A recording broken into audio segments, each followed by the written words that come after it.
Hello friends, एका नवीन व्हिडिओमध्ये तुमचे स्वागत आहे. तर आम्ही आलेलो आहे दादर स्टेशनला आणि दादर स्टेशनला तुम्ही बघू शकता AC ट्रेन उभी होती आणि त्यानंतर आम्हाला बसायचं होतं लोकलमध्ये. ती पण लोकल ACच होती, पण त्या साईडला नव्हती जाणार ती. आम्हाला जायचं होतं बोरीवलीला आणि आम्ही बसलो ट्रेनमध्ये. आम्ही निघालो होतो पॅगोडा साईडला. तर तुम्ही बघू शकताय आम्ही बोरिवलीमध्ये उतरून तिथनं ॲटोमधून पागोडाकडे गेलेलो आहे आणि आम्ही नवीन सिटीत होतो. आम्हाला काही माहिती नव्हतं. पहिल्यांदा आम्ही लोकलमध्ये बसलेलो होतो आणि विचारलं कोणाला तरी की इथून, ते बोलले की इथून ऑटो रिक्षा लागते पॅगोडाकडे जाण्यासाठी. मग आम्ही तिथून सीटप्रमाणे पॅगोडाकडे निघालो. 30 रुपये 25 रुपये सीट असतात जाण्यासाठी आणि तिथून उतरूनही भरपूर पायी गेलो, कारण की फ्री होतं त्यामुळे बस रिक्षा लांबच उभ्या होत्या आणि बंदोबस्त होता खूप सारा. पोलीस पण उभे होते तिथे, त्यामुळे आम्ही पायी गेलो भरपूर मध्ये. आणि त्यानंतर बोटने प्रवास होता.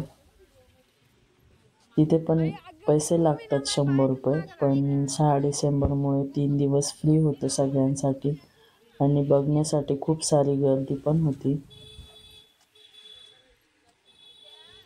आणि इथे मध्ये आलेलो होतो, तिथे पोलीस सांगत होते की चला लवकर लवकर पॅगोडाला जाण्यासाठी बस आले. आणि पण कन्फ्यूज होतो की बसमध्ये कसं जातात असं. पण नंतर कळालं की अगोदर बोटनी जातात आणि नंतर बसनी जातात. कोणी रिक्षाने पण जातं तिथून,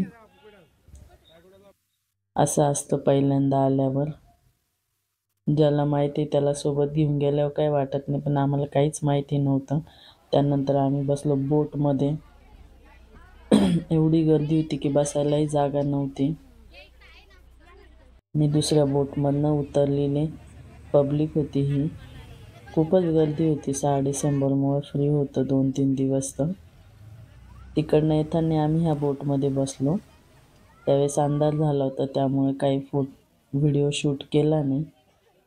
आणि इथे बसमध्ये बसण्यासाठी लाईन करून पाठवण्यात आलेलं होतं. आम्ही बसलो लाईन नंबरशीर बसमध्ये आणि उतरलो तिथे पॅगोड्यामध्ये. आणि पॅगोड्यामधून पण जाण्यासाठी लांबच होतं तिथून पायी. ही जाण्याची गर्दी होती बसमध्ये बसण्यासाठी लोकांची.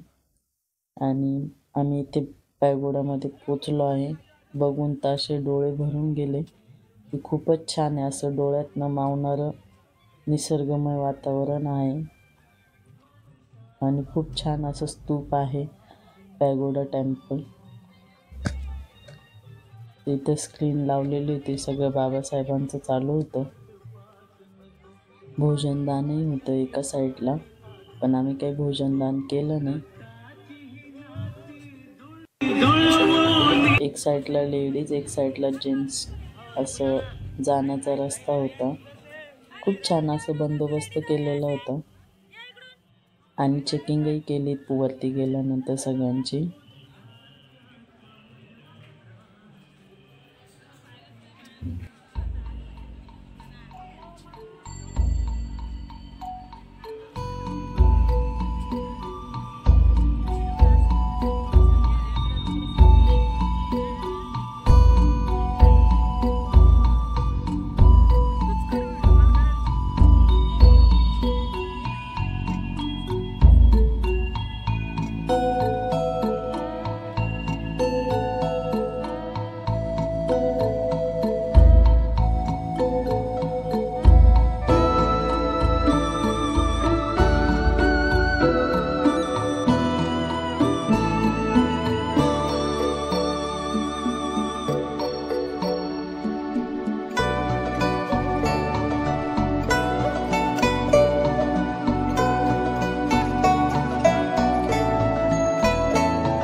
आम्ही विपश्यना केंद्रातून 10 मिनटं ध्यान करून बाहेर आलो. त्यानंतर इथे सगळी गर्दी जमलेली होती. त्यामुळे तरी केंद्रामध्ये कमसे कम 100-150च्या वरतीच लोक बसवतात.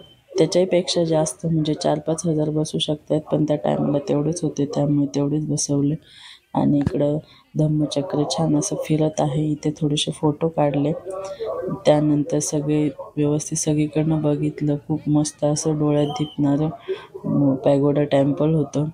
तरी आमची एक वस्तू राहून गेली की गौतम बुद्धाची मूर्ती बघायची होती, ती राहून गेली. पण पुढच्या वेळेस जाऊ तेव्हा नक्की बघू. गार्डन मध्ये खेळले मुलं थोडेसे. आणि संध्याकाळची वेळ झाली, सूर्य मावळताना, त्यामुळे उशीर होईल म्हणून पटकन निघालो. तर व्हिडिओ आवडला असेल तर लाईक करा, सबस्क्राईब करा, शेअर करा.